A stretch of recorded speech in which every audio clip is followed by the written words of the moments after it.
One, two, one, two, three. Panapanahon ng pagkakataon, maibabalik ba ang kahapon?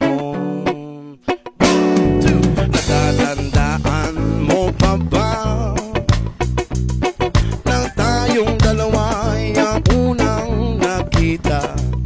Panahon ng kamusmusan sa piling ng mga bulaklak at halaman.